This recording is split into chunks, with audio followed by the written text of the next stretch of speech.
Our guest speaker today is Mr. Terry Prichard. Terry earned his Bachelor of Science degree in Electrical Engineering from the University of South Alabama in 1985. In 2005, he became a paramedic, obtaining his paramedic designation certification from the University of South Alabama's College of Medicine. Terry has worn many hats in his career, from CEO of an electronic service company to unit coordinator for Mobile County EMS to rescue recovery diver for Mobile County Sheriff's Flotilla. He then moved on to become a flood adjuster, which led to his current role as a general adjuster for the NFIP, where he is responsible for FEMA regions 4 and 8. Please welcome Terry Prichard. You there, Terry? Yes, I just had to unmute my microphone. Okay, good. Okay, so let's see. I intended to share myself, but it's gone directly to the PowerPoint presentation. Give me just a moment. There we go. There you are. Okay. Good afternoon, everyone. Thank you very much for the introduction, Julie. And I want to start by thanking CNC for inviting me to participate in their Thursday News at Noon program, Flood News at Noon. As a group, the General Adjuster team, we really look forward to speaking directly to the adjusters in the industry because, quite frankly, without our independent adjusters, we don't have a program. In absence of the people who actually interface with our policyholders, the very difficult job of adjusting flood insurance claims just would not get done. With that, let me move forward to, let's see, there we go. I'd like to make some introductions of our team. We have at this point a total of 6 general adjusters working within our team. Paula Davis, responsible for regions 2 and 7, Nick Miller, regions 3 and 6, Vic Miller, regions 1 and 10, myself, regions 4 and 8, Justin Shy, regions 5 and 9, and our newest general adjuster is Carrie Seekert, and she is not yet assigned to our regions. She'll get maybe she'll get one of mine, give me a little bit of a relief there, but she's our newest member, and we really look forward to having her on the team. As a team, what we would like to say to you is we do a very serious job, but we try really hard not to take ourselves too serious. We want you to know that you can count on us. Our goal is to help you do a better job at what it is that you do for yourself and for our policyholders. The topic today is the Rcqc program, which is Random Claims Quality Check. The objective of the program is to provide insurers with reporting on technical and procedural problems identified in the review, including coverage, scoping, pricing, and other technical issues. These are primarily desk reviews. However, at least 25% will include a physical reinspection of the loss. The review is performed at various stages of the claim adjustment life cycle. Stage 1 is a preliminary report. Stage 2 is a claim which is closed but not yet paid.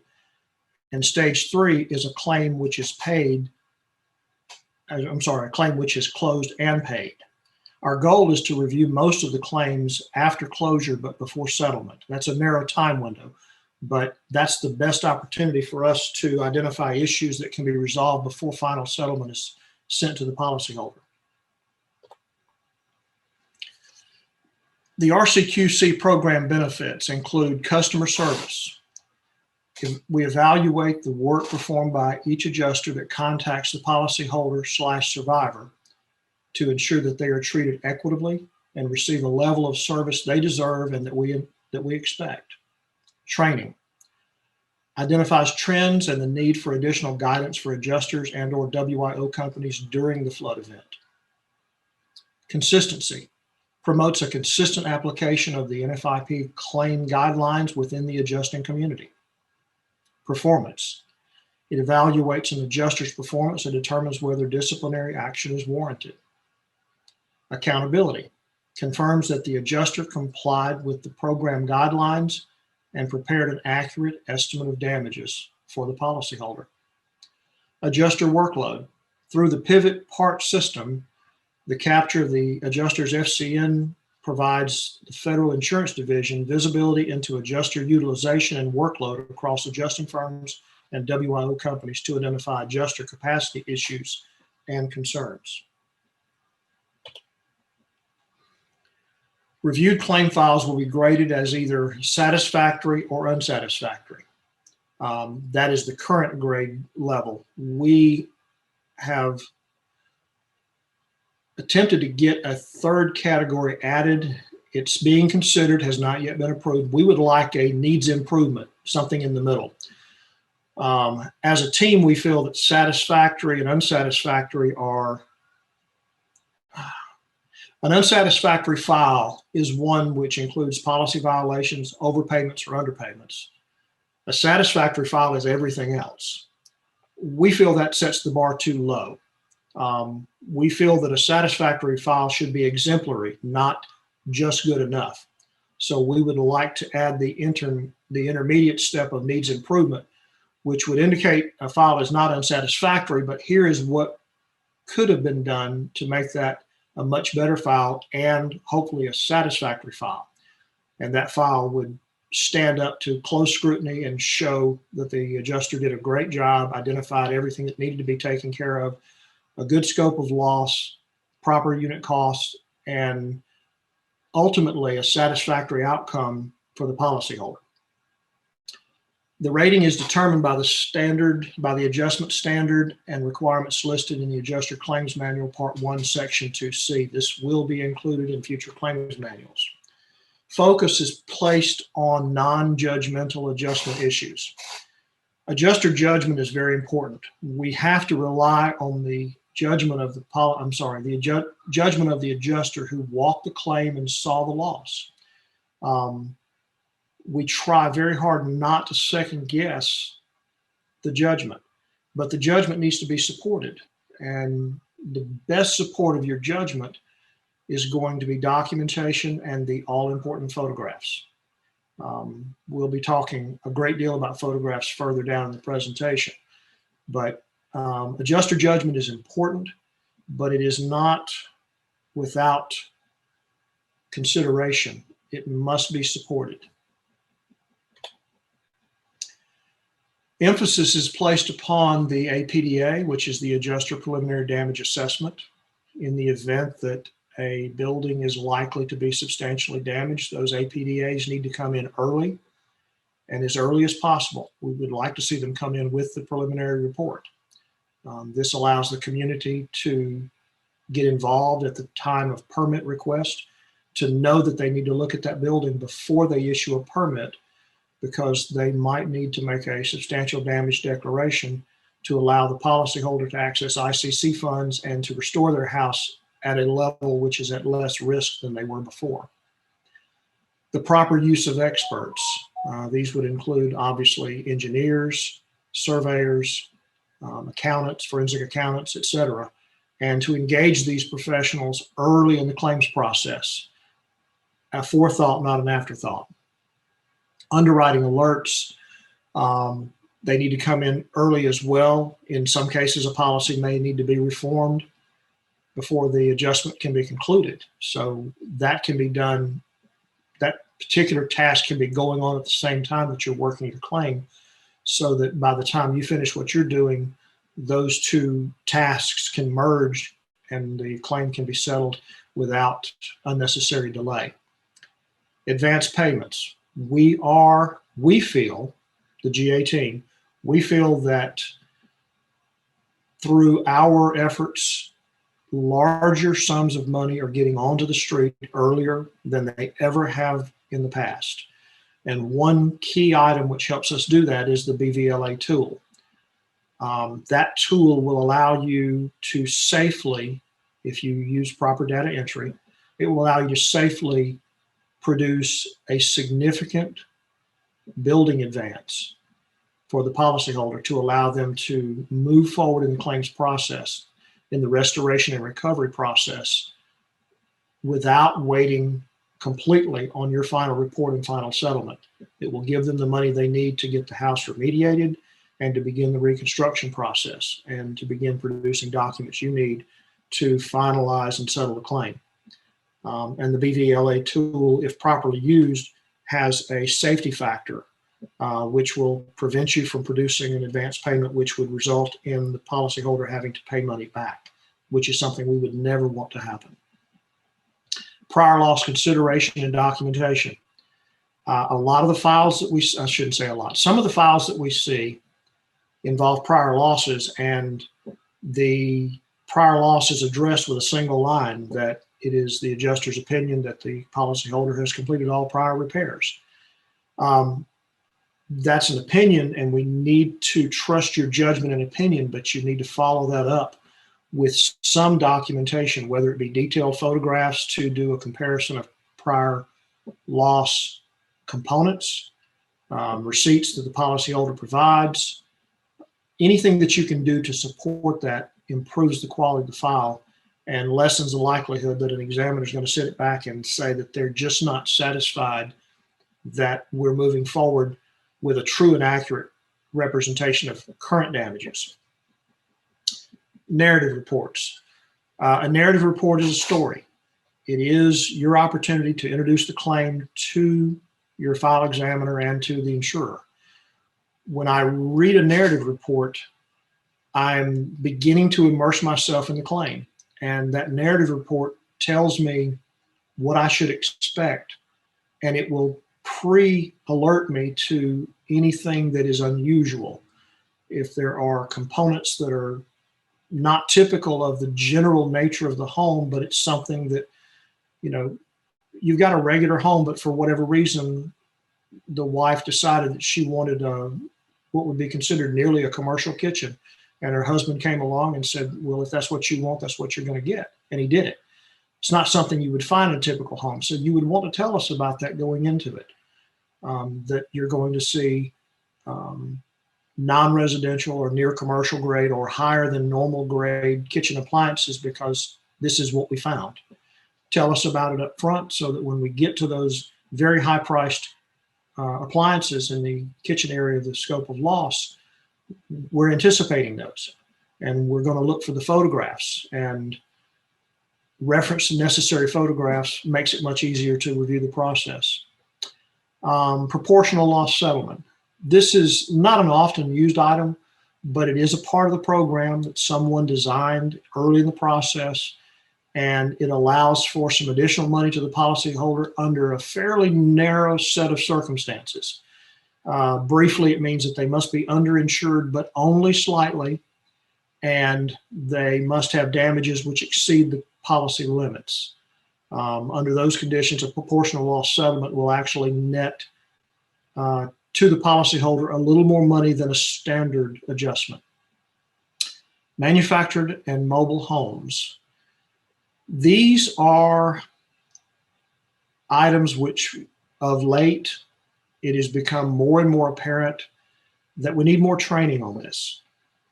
The adjustment of a manufactured or mobile home is not the same as a stick-built home. We have to involve valuations through NADA and other sources to determine the valuation, and this is a depreciable asset. So when they get their initial loan for $75,000 for this double-wide, really nice manufactured home, after a couple of years, they're going to be overinsured because although their mortgage has not decreased much, the value of that particular component begins to go down, and it goes down continually. So you will find that in a significant damage situation, you will often run out of value before you run out of coverage. And it's important, it's extremely important that your valuation take into consideration all of the things necessary to get that manufactured home delivered and installed at the site. If you omit things like delivery, setup, the foundation, the tie downs, all of the things that are necessary and payable to get that manufactured home placed and anchored, you are setting a ceiling of payment that does not properly allow for the true value of the manufactured homes. So pay very close attention to the valuation. It is often the limiting factor on how much can be paid to the policyholder. They're going to take a hit already, so we want to make sure that we minimize that if at all possible. Local prices, local market conditions. Man, that's a mouthful today. I know everyone on this call has probably seen some really incredible pricing on lumber and building materials, and every component that is utilized in the restoration of a home, for that matter. It is, and this will settle down at some point. We just don't know when. I've heard that lumber pricing is beginning to draw back a little. I don't expect it will ever get back to where it was, but we'll get back to whatever the new norm is, and then things can kind of stabilize, and the database pricing and the software that we use will be able to catch up. But right now, there's no way for them to catch up with what's going on. It's too volatile. Prices are changing 5, 6, 7, 8 times a year, several times a quarter, and the database, the software databases do not update that frequently. I believe most of them are quarterly, so there's no way that they can keep up. So it's going to be incumbent upon us to engage the contractors and see what's really happening out there, so that we get a high percentage of the claim taken care of initially, and the balance can be resolved under a request for additional payment, as is going to be necessary. And the last item of emphasis is going to be photographs. And this is something that we have always dealt with. We're going to talk about them here. Every photograph which has captioning has been redacted. Hopefully none of these photographs are your photographs, but if they are, no one will know unless you tell them. I'm certainly not going to, but we're all going to look at them, and we're going to share thoughts and see where improvements can be made, because without a review of that, we don't see them. Waterline photographs. You must be at least this tall to ride on this NFIP floodplain. Well, here's a photograph of a house that's significantly demoed, and we have what is probably the policyholder demonstrating the height of the water.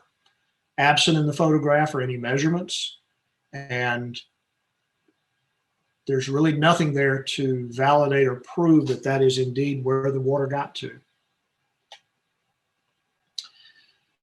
Still saving up to get a brand new measuring tape. Well, obviously this measuring tape got dropped in water, salt water, got left in a bucket full of water, and it rusted. And that's going to be hard to identify any measurements on there. So this would be an opportunity to spring for a new tape. Here are 2 photographs taken. Both of them identify exterior. Neither of the tapes are really readable, and there are no water lines in the photograph. So it's difficult to understand what they're trying to say. If they're trying to tell us the height of the porch, it's taken too far away to get a good measurement. You need to go over to the side of the porch and measure from the ground right to the level of the porch. And if we're attempting to get a height on the measurement of the windows to determine damage, we really need to be able to read the tape, or you need to indicate in the description of the photograph what it is you're measuring and what measurements you have identified. Here's another photograph identified as a water line. It's on a base cabinet. There were no notes. I see no water line, and I can't read the tape. So it's not a very informative photograph. It doesn't give us anything to work with. There might be something in the narrative that refers to this, but it really should be identified next to the photograph, what we're doing and why. The search continues. What I can tell from this photograph is that we have a house which is likely elevated based on the floor vent. We've got a tape measure that we can interpret because we know what the colored marks are, where the 12-inch mark is and where the 16-inch mark is, and we've got paneling, but there's a few speckles on the wall. None of them really match up with what we would consider a static flood debris line. No notes on this photograph. The preliminary report indicates that an exterior water line was measured at 21 inches. The bottom of this tape is at 44 inches, and the top of the tape is at 57 inches. 1, 2, 3, 4, 5, 6, 57 inches. So we're measuring between 44 and 57, yet we have a 21-inch water line. And there's nothing else in the picture that this measurement would include or exclude as far as flood damage. Another waterline photo, the notes on this one said there was an exterior water line of 42 inches. The photo shows no obvious water line, a questionable measurement, and the top of the tape in the photograph ends at 30 inches. So again, if we had a 42-inch water line and there was a component in the photograph that would have been damaged by flood and we're measuring to prove that the water exceeded that height, then this would be informative. But there's really nothing in the photograph which would match up with that type of interpretation. And finally, there should be notes to say what we're doing. Don't make us guess. Waterline on exterior of risk, 27 inches. I've got a finger at 32, and we do understand how exhausting an adjuster can be after a full day working in the field. When you review your actual claim submission and you look at your photographs and your notes, this should jump out at you. You either need to correct a typo or justify what the picture is saying to us. And of course, the preliminary report indicated that the interior flood line was 30 inches on this particular one. In a quest to find the mysterious flood water line, we discover a foundation area that is at least this tall and at least this dark. Quality of the pictures leaves a lot to be desired. I believe that if the flash were utilized in this particular photograph, we might see some things that would be important to the claim. Possibly insulation, possibly damaged ductwork, insulated ductwork that I can kind of make out in the darkness, but it's not a picture which would be very supportive of adjuster judgment. Here's a photograph that was described as damaged contents. A photograph of damaged contents should help us identify not only what the component is, but that it did sustain damage, neither of which can be done utilizing this photograph. If this is the only photo I had of contents, I would leave it out. It just doesn't tell a story. It doesn't help me justify damages. And here's one that was identified as exterior.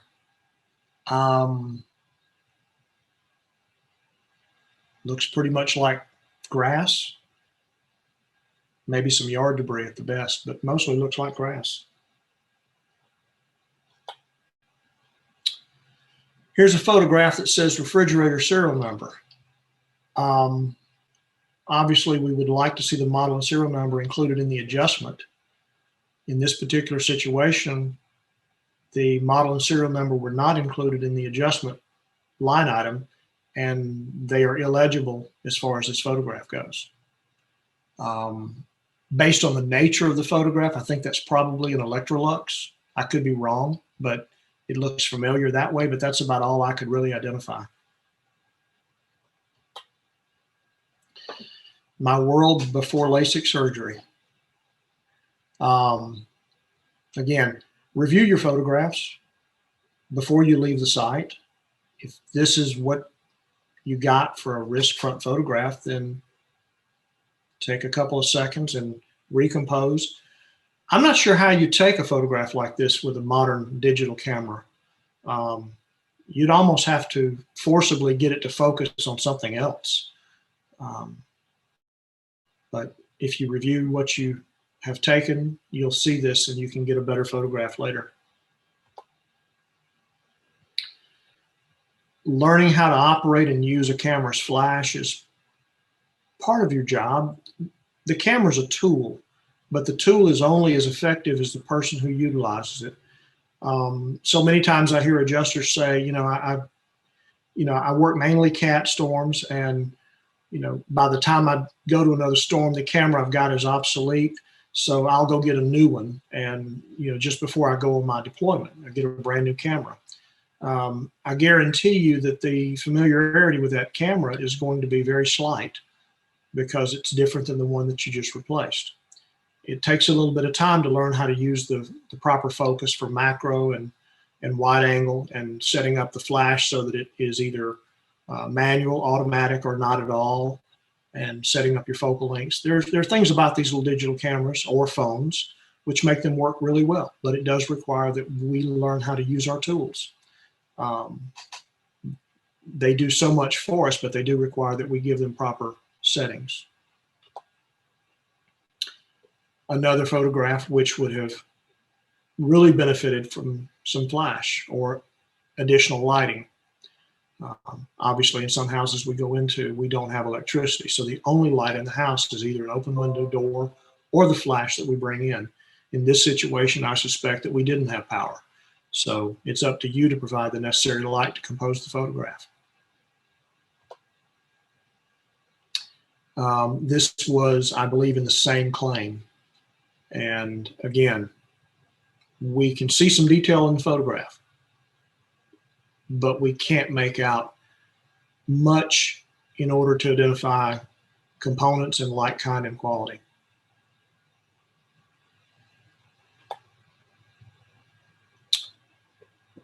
This is a photograph which included a flash. It's in the crawl space, so I'm pretty sure it would have been dark down there, but they did not achieve a good focus. It says they're identifying tie-down straps. This does not appear to be a mobile home. It looks like an elevated home on brick foundation walls. I'm not 100% certain those are tie-down straps.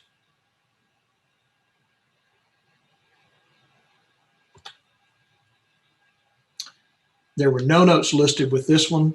We have to assume that it must be the photograph of the broken countertop that the adjuster allowed for in the building estimate. We do have GPS coordinates at the bottom and a date and a timestamp.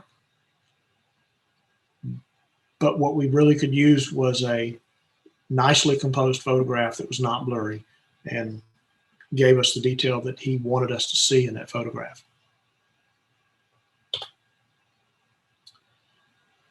Let's see, elevation, right. AC unit was submerged in water. No manufacturer label present after the storm. And the preliminary report indicated we had a 21-inch water level in the foundation area. I suspect one of those bits of data is incorrect.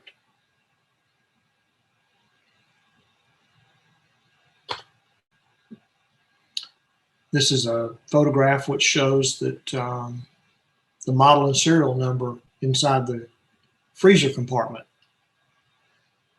Well, if you know about refrigerator freezers, the model serial number tag is typically not in the freezer compartment. It's typically in the refrigeration compartment on the sidewall, either left or right sidewall high up, but not in the freezer.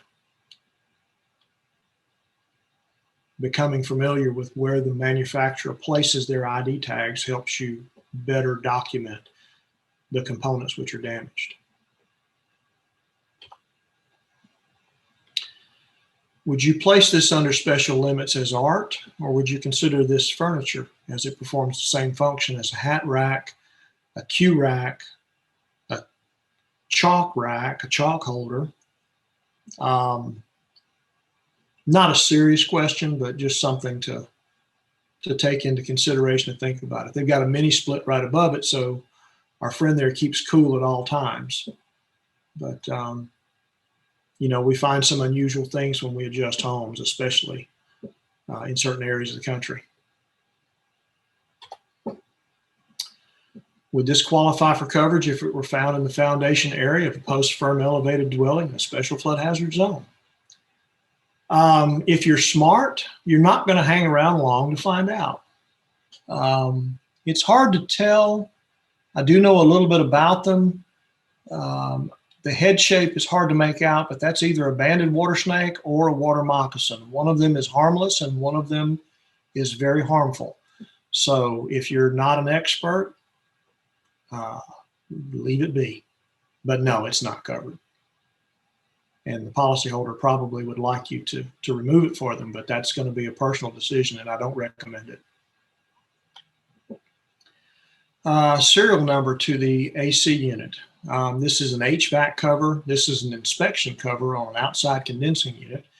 And if you've got much experience with this, you know that the actual model and serial number don't typically end up on the inspection cover, because that's something which is commonly removable. The model and serial number tag are usually on a non-removable piece of the outside condensing unit. So they should have looked under this or around the corner, and they would have found either an ID tag or the remnants of one.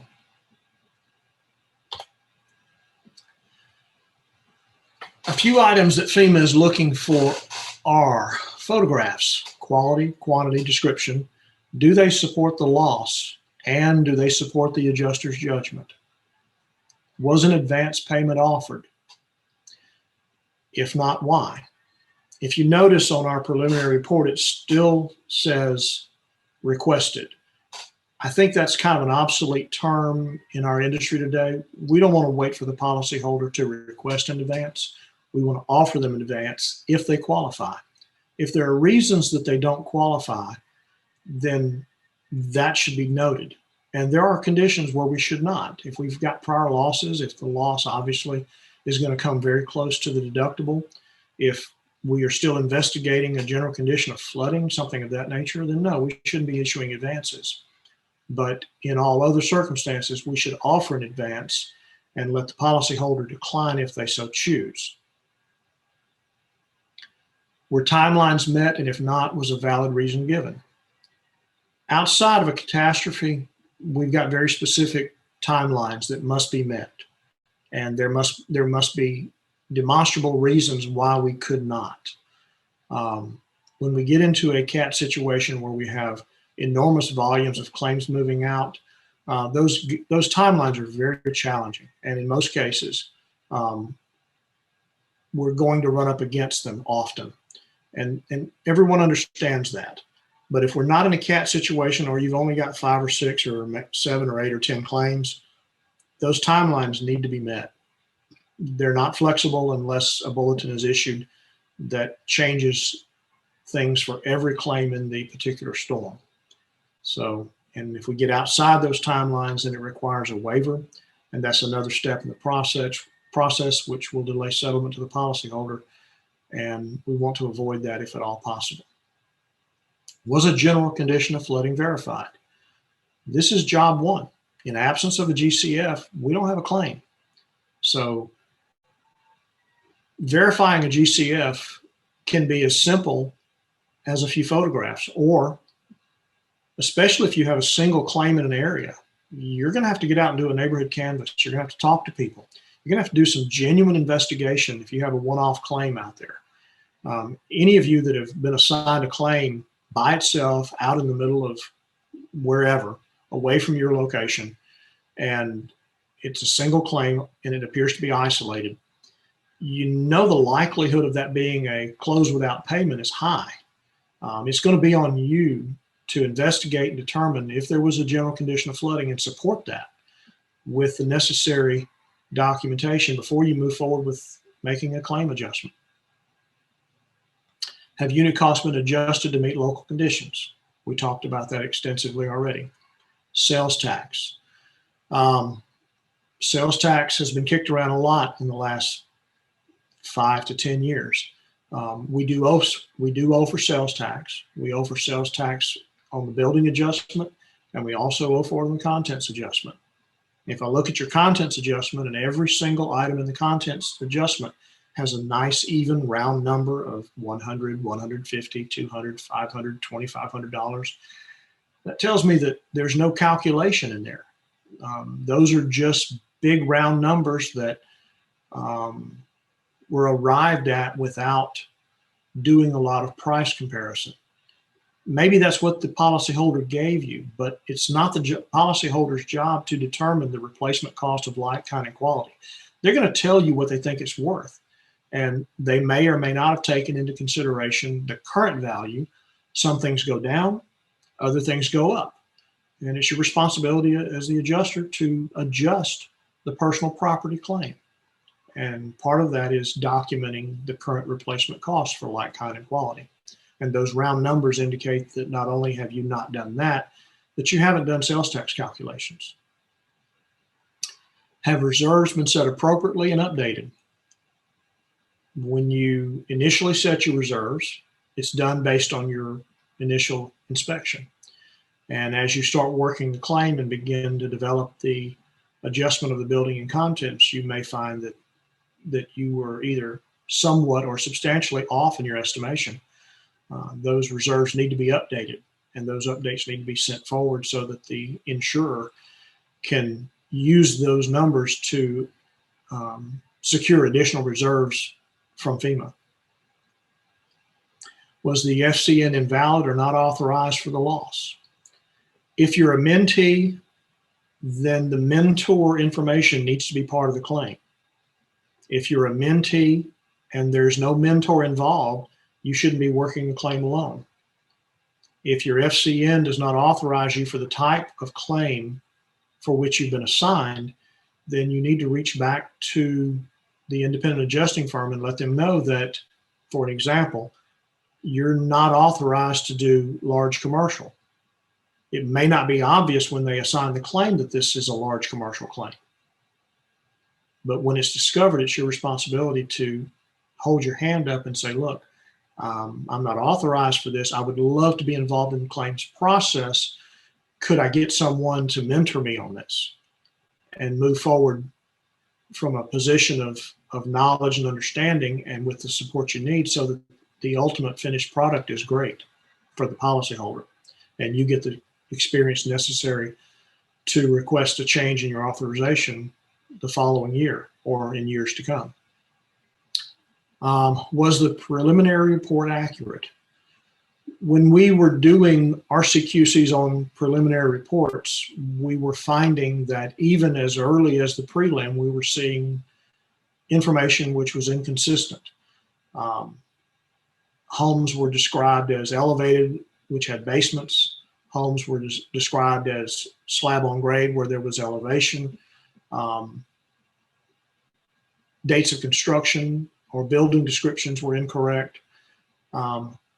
We don't review that many preliminary reports anymore because there's just not a lot of information there, but it's important even at that stage that what you're doing is correct. It may be that there's an underwriting issue. You may not have captured that in your initial look at the claim, but when it goes in for review, the file examiner may see and compare the loss notice to your prelim and see a difference. They're part of the process that we're looking at. So if you fail to identify an underwriting issue, but an examiner did, and they send it back and say, hey, your prelim doesn't match up with the notice of loss, and the photographs seem to agree with your preliminary report, I believe we need to get an underwriting alert out so this policy can be looked at before we finalize the claim. That's part of the process. So everything that you put on the preliminary report should be true, accurate, and complete. Examples of how it can go so wrong. I'll relay one situation which occurred in Houston. It was a physical reinspection on Rcqc. There was a prior loss. When I arrived at the location with the representative for the WIO, we knocked on the door, and almost to the top of the door was a water line. So probably 6'4" high. The claim report indicated that there was approximately a 10-inch interior water line and a 14-inch exterior water line. But there was a 6'4" water line on the front door. When the lady answered the door, she came to the door. She did not speak English. She was an older lady. And shortly after she answered the door, the homeowner arrived. It turns out he didn't live there anymore. He lived there during the damage from Hurricane Harvey. He had not repaired the home, but now had someone else living in it, and he was storing a large quantity of his contracting tools in the detached garage, and he'd had another claim subsequent to Harvey. Well, in the process of my investigation, it turns out that 3 months prior to the loss, the policyholder had sold the house to this family, and they had recorded the deed with Harris County. So he no longer had an insurable interest in the claim, in the property. He didn't own the detached garage. He didn't own the house. He didn't live there anymore. So this was a big deal. It went back to the WIO for review because they paid a claim to a gentleman who no longer owned the home and had no insurable interest and had not transferred that policy to the new owner. So when you're out there working claims, be mindful of what you see. Keep your eyes open. Listen to what's being said. And if something doesn't seem right, investigate further. In this situation, the adjuster had met with this gentleman and the family that lived there. It was obvious that the family that lived there was Hispanic and no one spoke English. And the unrelated owner who was there to show the property was a local guy, very fluent English, and the relationship was unclear. So part of what we are quite authorized to do is to ask who lives in a home and what their relationship is to the policyholder. So you can determine if there is indeed a true insurable interest. In this case, there was not. The downside is there was an overpayment. It was not substantial because the house had not been restored. It was still partially gutted or substantially gutted inside. They were living in what was effectively a mitigated, unrestored home. So, it wasn't a substantial overpayment, but it was genuinely an overpayment. And that is our last slide for the 2021 Rcqc presentation. Thank you, Terry. We do have a couple of questions. Okay. The first one is, have you seen many claims with programs other than NADA for mobile home valuations? And do you think those sources are accurate? That's a good question. It's a hard question. And I've been involved in some of the discussions with other sources. For example, Xactimate. Xactimate has a valuation module for manufactured homes. According to Xactimate, they utilize the entire NADA module within or database within their software to come up with the valuation. According to NADA, they're unaware of anyone who has that degree of access to their database. In years past, you got a disk from NADA and you could have access to the entire database on that CD.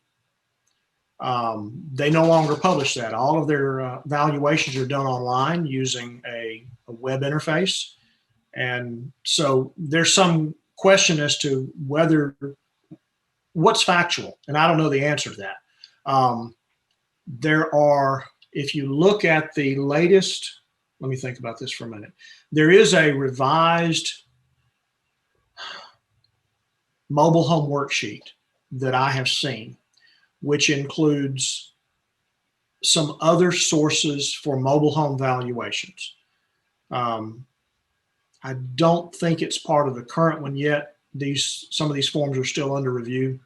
The most common one right now is NADA. It is the most recognized. They are the most thorough authority on the subject at the moment. What you will not find, and you never will, the National Flood Insurance Program will not say you must use NADA. They will not endorse a single service provider as far as a source of that information. So you're not going to get a definitive answer on that. you need a valid valuation.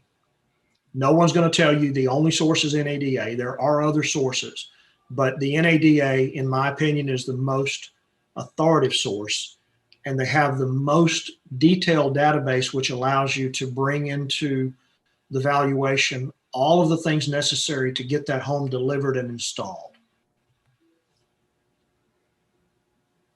Okay, I have several more. Okay, we'll go with this one first. How can an independent adjusters review unsatisfactory FEMA Rcqc file reviews? And is there a mechanism to formally respond or dispute negative dispositions on Rcqc? Okay, so when and I'll have to just follow the workflow. So we get a random file, we review it, and if we find that there is an overpayment, an underpayment, or a policy violation, this is not judgmental, this is non-judgmental. You paid for parquet wood flooring where sheet vinyl was present, or you paid for a boat motor which is excluded specifically by the policy and it shouldn't have been paid for. And we've seen both. Those are non-judgmental overpayments that would result in an unsatisfactory file.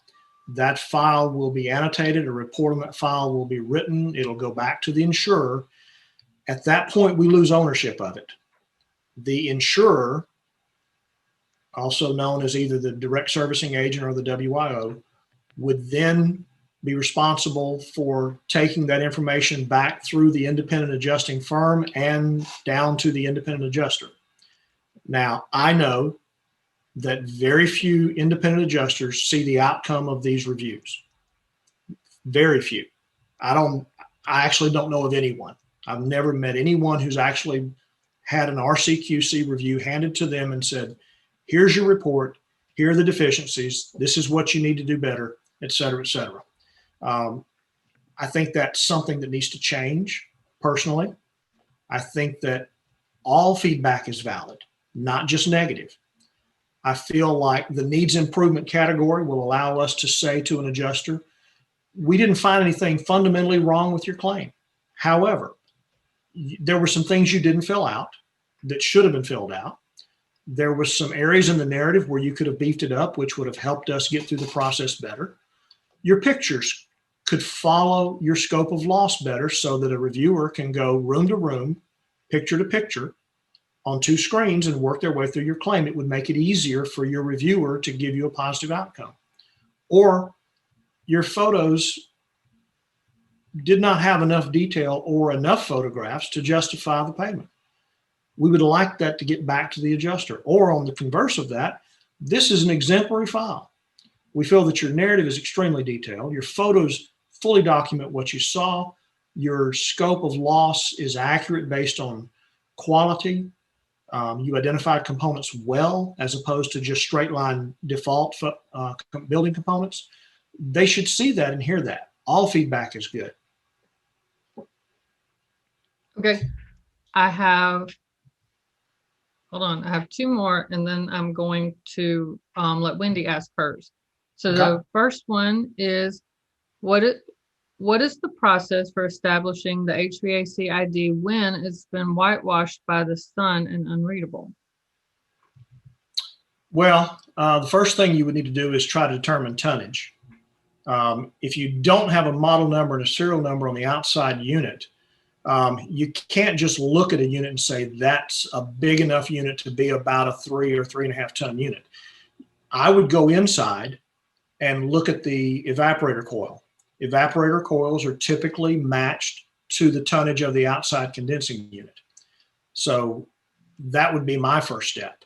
In absence of any documentation on the outside unit, which has been weathered or painted or whatever the case may be, defaced, the inside unit should match.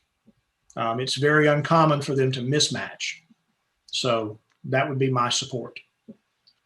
Okay, well, I've just learned something new. Okay, one more, and then I'll unmute Wendy. Do you guys share all the Rcqc results with the IA firms? No, we do not. They go directly to the WIO or the DSA, and again, that is where we lose ownership of that file. We would like all of them to go all the way down to the IA. Okay. And All right, Wendy, go ahead and ask yours. I think you're unmuted. Hi, Terry.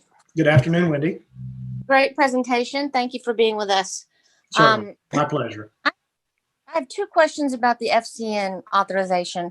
The first one, you mentioned if an adjuster is assigned to a small commercial or to a commercial claim and they determine that it's going to exceed the limits of a small commercial authorization, we agree with you that we want the adjuster to stay involved in that process. How would you prefer to see in the narrative or in the file where a large commercial authorized adjuster has stepped in to oversee the process? Well, I mean, I guess a couple of sentences in the narrative ought to be sufficient. It's going to be a mentor-mentee type relationship unofficially, because the mentor-mentee program is for someone who has no experience. What we're talking about is someone who has insufficient experience for the level of claim that they're working. So I would just go in the narrative and indicate that I'm the adjuster of record. I participated in the inspection. I took photographs and measurements, but because my authorization was insufficient to work the entire claim, Wendy Stroh was my mentor in this claim, and her FCN number is this. And she participated in the inspection, and she reviewed my final report to make sure that everything was accurate and proper, something to that effect. Okay. Would you want to see some in that case?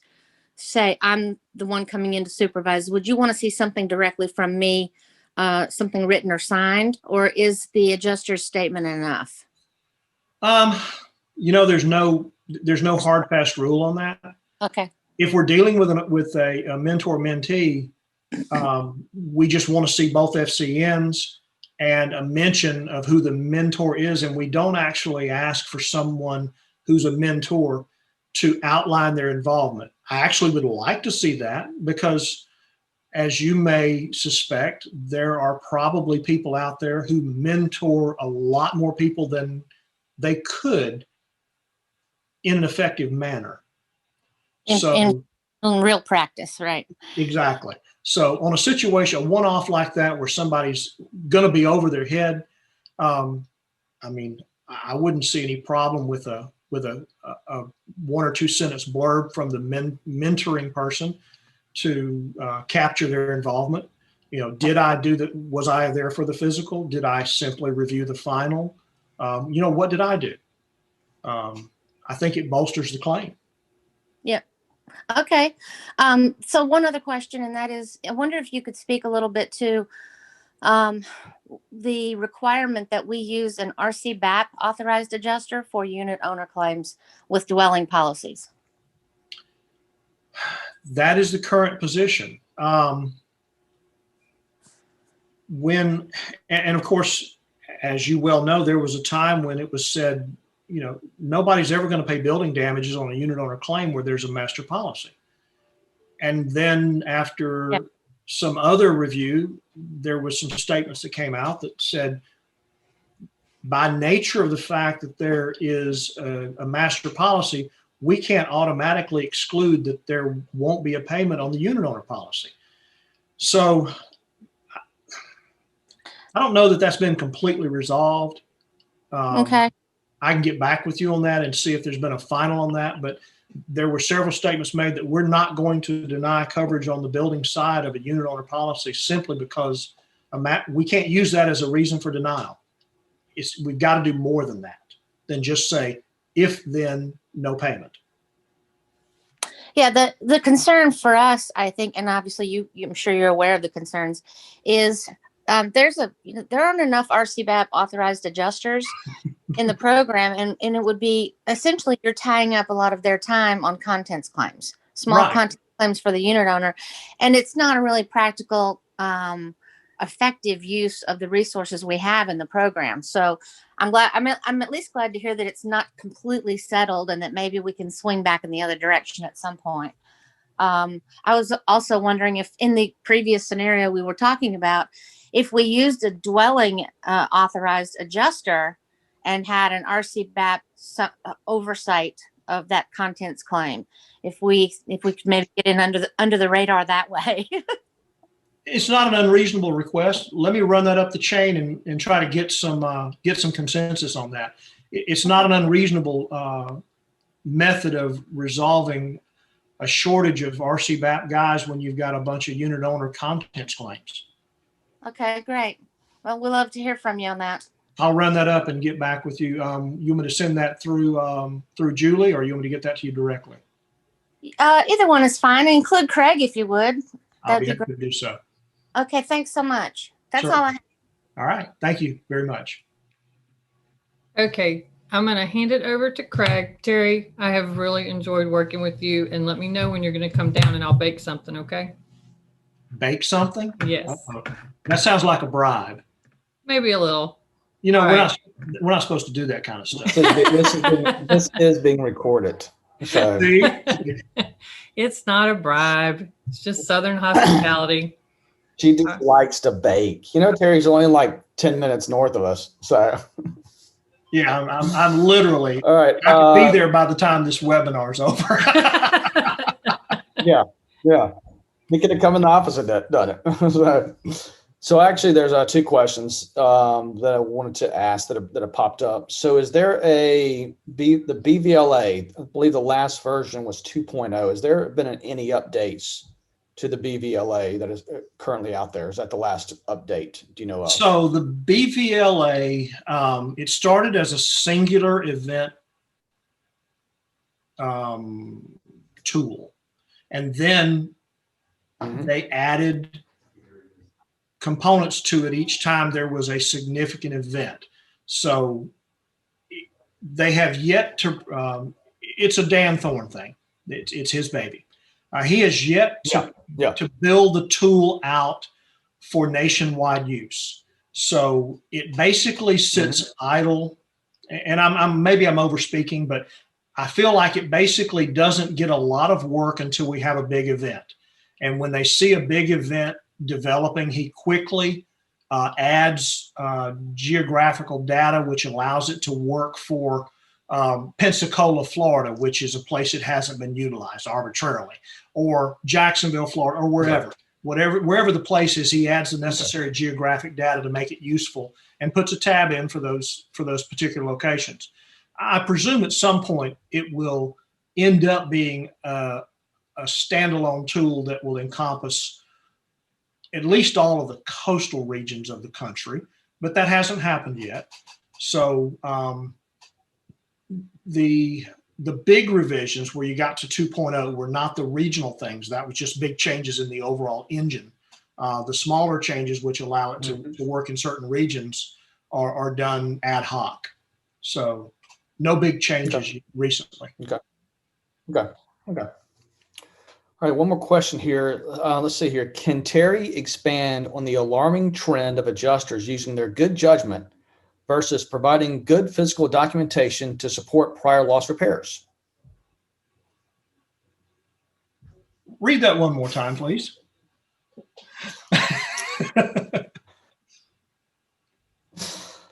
Can Terry expand on the alarming trend of adjusters using their good judgment versus providing good physical documentation to support prior loss repairs? The question comes from a Mr. Miller. That's where the question comes from, a Mr. Miller. Mr. Miller. Now we have so many Millers in the program, over half of which are related. And so I'm going to be hard pressed to figure out who the offender is. But well, you know, the beginning of the question was adjusters using good judgment. Good judgment is what we need, but we also need that good judgment supported. Now, the other side of the coin, which has been what we've always done historically, is to document fully the restoration of the dwelling or the property before we pay for new damages. But as everyone knows, there have been events, Harvey as an example, where they said, you know, we're not going to require that you pull prior losses. Why? How many priors are there in the greater Houston area? that would probably come to the, 75 percentile to the number of policies in force. So pulling priors for an event like Harvey in a place like Houston, where you've got one or two people up in DC who are responsible for reaching from one WYO to another to get various components of a prior loss, it would make it an impossible task. So they have relaxed the ruling or the rule to allow to allow the adjuster to use his good judgment. Ask the policyholder, tell me what you did. Show me what you did. Look at the prior, not looking at the prior, look at the components that you see, and do they appear to be vintage from the 70s, or do they appear to be modern? Do you see components which would obviously have been damaged by flood that don't show any damage? And you look at the prior loss on the notice of loss and you see a $70,000, $80,000 claim that happened a year ago. You know this involved flooding throughout the entire home to at least a few inches. Mm-hmm. So that's where the good judgment comes in. We've walked through the house. We photographed the house. We've looked at all of the things that would have been damaged. We can identify no residual damage. We see nothing here that would indicate that the damages, that we're paying for damages that have not been restored. So the trend is we're having to rely on the adjuster's judgment in certain events due to the nature, the size, and the repetitive loss nature of the area, like Houston. But when we do that, it's not a carte blanche. It's not a get out of jail free card. It's not a free pass. It still requires investigation. It requires documentation and good judgment with sound explanation as to how you arrived at what you did. And if you do that, you're not going to have a problem. Yeah, absolutely. Okay. Wendy has one more question. Real quick, something came up that she was thinking. Go ahead, Wendy. I think you're on. Yes. Thanks. You're talking about prior losses and the DC staff that obtains those prior loss reports. I'm wondering if there's been any discussion about how you can or will provide prior losses if you're requested to do so by a private flood carrier. Interesting.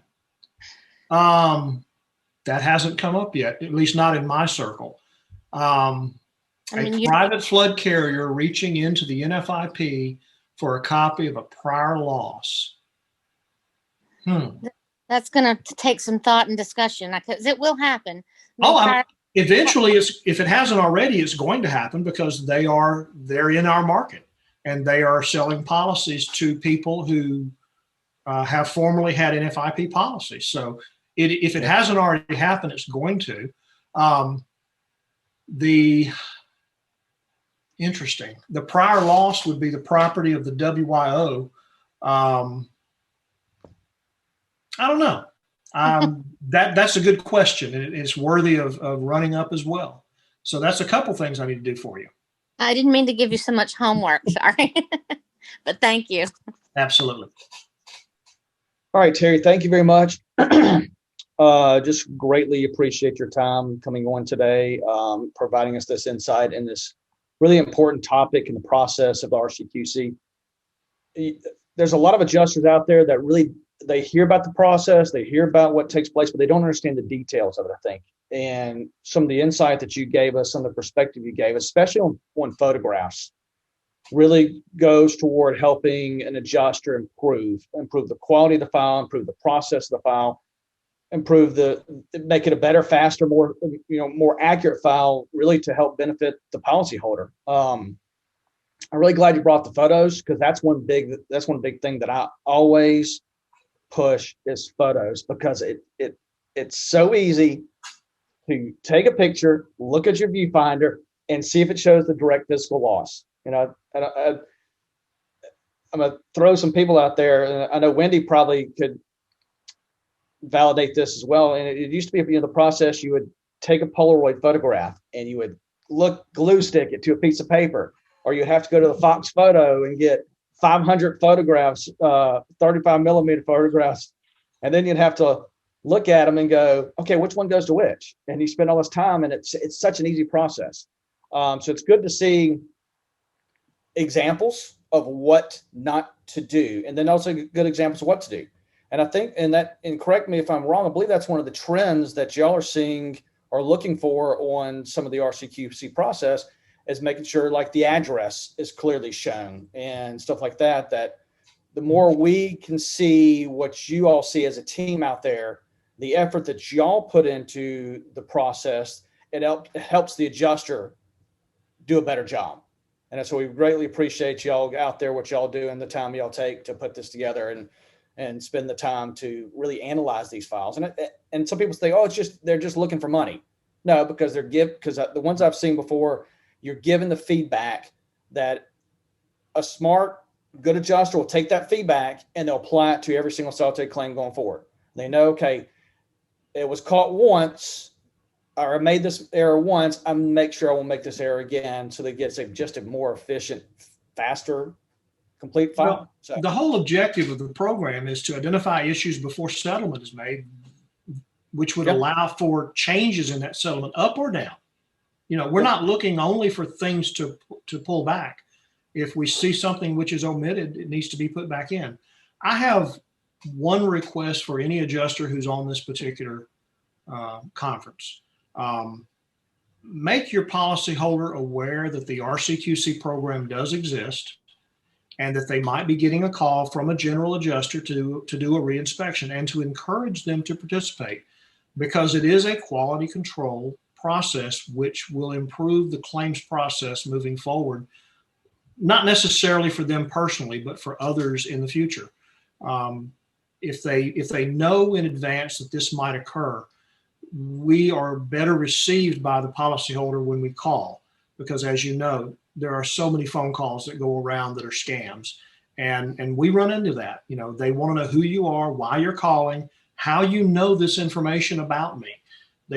Sometimes they get very nervous and they do not want to participate because they don't know who they can trust. And their adjuster is the one that they trusted because he was there, he or she. And if they let them know in advance that we might be calling, then it makes it easier for us. Absolutely agree. We'll definitely, for those who are not on today, we'll definitely broadcast this out later as well. Again, everybody, Terry, thanks for being on. We love to have you on again soon. We appreciate your time. Again, it's beneficial to hear from a leader in the flood industry and hear from your perspective. And just to make a quick announcement, we are, I think this will, episode 12. And if anybody has not had a chance to listen or hear about, our other episodes we've had, we record these, we edit them out, take out some of the time in between and afterwards. So it's a little shortened. And we post these on our YouTube page. So if you had an opportunity to get on there and check some of these programs out, they're very beneficial. Go back and just listen to what was taught, what was instructed, what was guidance that was given, the perspective that was given. We do have this year, we only have 2 more episodes. So in 2 Thursdays from now, we'll have Dr. Howe. He'll be on to give us a kind of an update on the tropics, what he's seeing, some of his flood science adventures that he's, participating in, and some other things like that.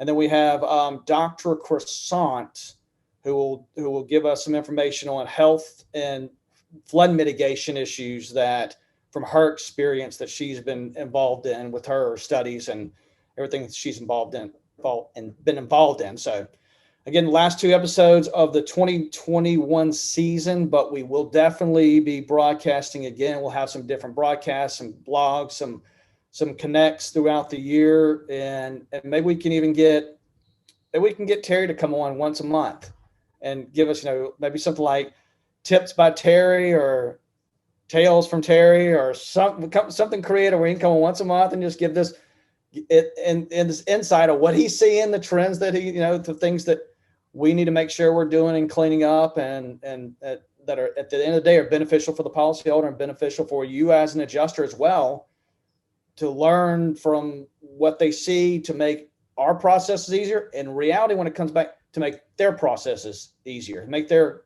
reviews and audits a lot easier. One of the things I always think about is when you're, and I'm gonna go back to photographs. I know we're running out of time, but the biggest thing I like to see, when you treat your photographs in a logical order, when you're going through and you're taking your photographs and showing that logical order, that's how your estimate should be written, in that same order as your photographs do. And so when the desk adjuster, when the file examiner, when the person that's making the recommendation for the payment sees that your judgment and they see that it's in an order, it's easier to process that information. They're not going to go down and start digging in and asking questions, because they can compare apples to apples right there next to each other, what's going on with that claim all the way through that claims process. So that's just a quick tip I threw out there. That could be tips from Terry on his next session, if we want to do it that way. But for now, I greatly, again, thanks, Terry, for being on. I greatly appreciate your time, and adjusters and examiners and people out there for being on. We appreciate your time. And I just want to say, everybody have a wonderful and happy, safe 4th of July, and we'll see you again in 2 weeks. Thank you, everybody. Greatly appreciate it. Thanks, Terry. Thanks for having me.